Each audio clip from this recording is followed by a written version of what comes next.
নোয়াখালী কারাগার থেকে দেখেন কিভাবে আসামি পালিয়ে যায়। দেখেন এত উঁচুর উপর দিয়ে কীভাবে পালিয়ে যাচ্ছে। আসলে এটা যদি আপনারা না দেখতেন তো বিশ্বাসই করতেন না। প্রথমে আমি বিশ্বাস করতেই পারিনি আসলে যেটা কীভাবে সম্ভব, এত উচ্চার উপর দিয়ে কীভাবে সম্ভব যে একটা আসামি পালিয়ে যাচ্ছে। দেখেন এই আসামিকে ধরার জন্য চারদিক দিয়ে পুলিশ ঘিরে ফেলেছে। দেখেন এটা না দেখলে আসলে অবশ্যই মিস করবেন কিভাবে সম্ভব, এত উঁচুর উপর দিয়ে কিভাবে সম্ভব এটা আমি কল্পনা করতে পারতাছি না।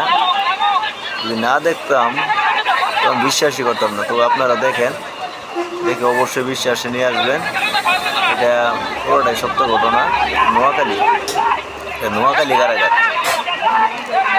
নোয়াখালী কারাগার আপনারা দেখেন। আবার আসামি ধরে ফেলেছে, আসামি আবার